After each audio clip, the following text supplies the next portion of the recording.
Olá, professor José Roberto, no seu canal Nos Limites da Teologia e no quadro a respeito dos clássicos da literatura cristã.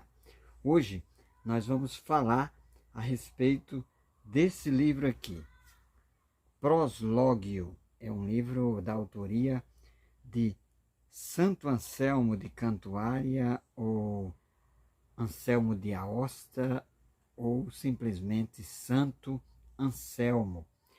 O Anselmo de Cantuária, ele nasceu em 1033 na Itália e veio a falecer na Cantuária, na Inglaterra, em 21 de abril de 1109, portanto, aos 76 anos. O Anselmo de Aosta, como é mais conhecido, é o escritor de várias obras e vários tratados teológicos. Ele se destaca pelo seu caráter escolástico. Ele é inclusive considerado pai da escolástica. E a escolástica é aquele movimento dentro da cristandade que se propôs a conciliar fé e razão. E Anselmo de Aosta, ele inclusive propôs a prova, ou uma pressuposição da prova da existência de Deus a partir da lógica, da racionalidade, e é dele o famoso argumento ontológico, segundo o qual Deus é grande e não há nada que se possa pensar maior do que ele. Por conseguinte, só se pode pressupor que ele existe. O Anselmo de Aosta, inclusive, parte da premissa de que até mesmo aqueles que negam a existência de Deus estão semanticamente afirmando a sua crença nele. É um paradoxo, é um argumento, é uma premissa segundo a qual o Anselmo tenta comprovar a existência de Deus. E citando o Salmo 14, versículo 1, ele diz que somente o nécio em seu coração diz que Deus não existe. E o Anselmo de Aosta, ele é o organizador da abadia de Bec, é uma abadia beneditina. Ele mesmo era um monge beneditino, tornou-se arcebispo de Cantuária, também passou a ter uma série de problemas com William II, também chamado, traduzido para o português como Guilherme II, que era o líder que queria ter controle sobre a igreja.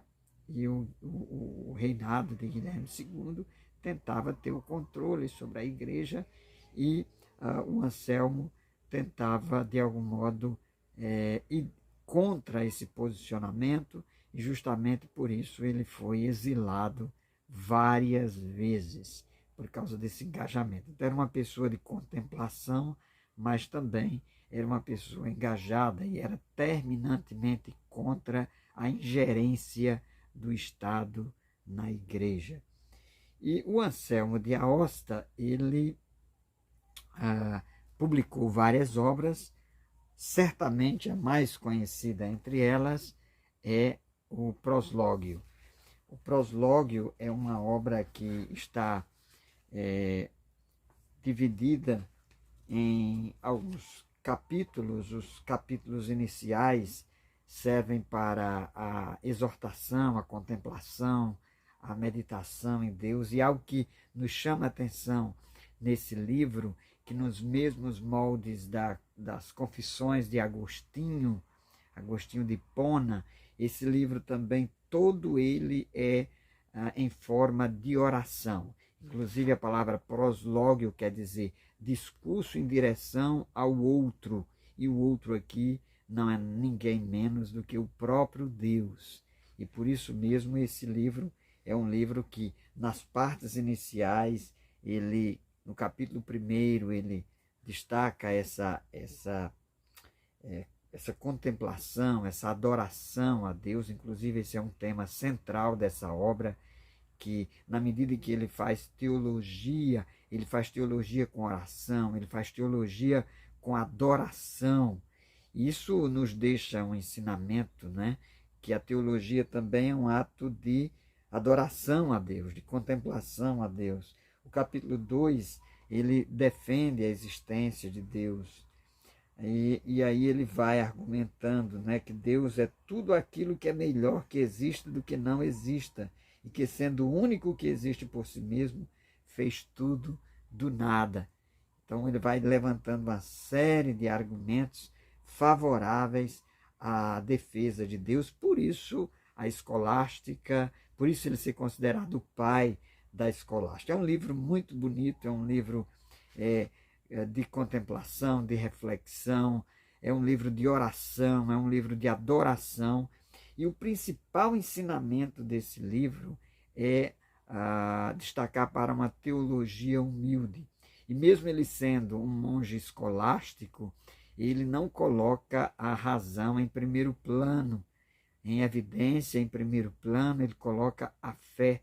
E não por acaso ele despertou a curiosidade de um teólogo muito importante do século XX, que foi o Karl Barth, que inclusive escreveu um livro com uma frase retirada desse livro: fé em busca de compreensão, que essa é a defesa feita pelo Anselmo, que nós devemos crer para explicar depois, e que a teologia é um ato de fé, e é uma explicação da fé, né? Então, primeiro se crê e depois se explica. Não pode ser o contrário, não podemos fundamentar nosso relacionamento com Deus com base na razão especificamente. Então, é um tratado que conclama o teólogo à humildade. E aqui na página 45 dessa edição aqui, que é uma edição bilíngue, que foi publicado pela editora Concreta na coleção escolástica, na tradução de Sérgio de Carvalho Pachá.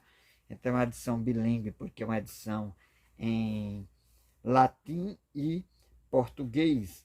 Na página 45, olha só, escuta bem o que ele diz: reconheço, Senhor, e dou-te graças por teres criado em mim esta tua imagem, para que me lembre de ti, para que pense em ti, para que te ame.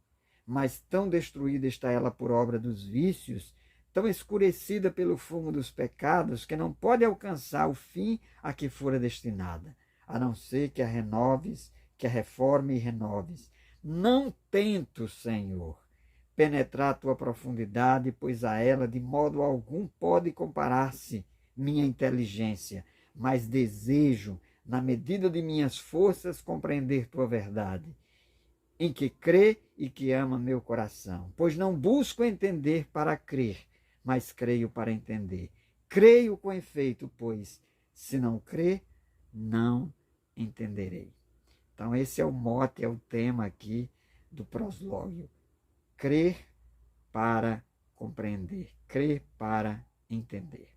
Recomendo, portanto, que você leia o proslógio do Anselmo de Cantuária. Agradeço pela sua atenção, peço que você, se gostou desse vídeo, deixe o seu like, compartilhe com seus amigos, se inscreva no canal, ative o sininho para receber as notificações e até o nosso próximo vídeo.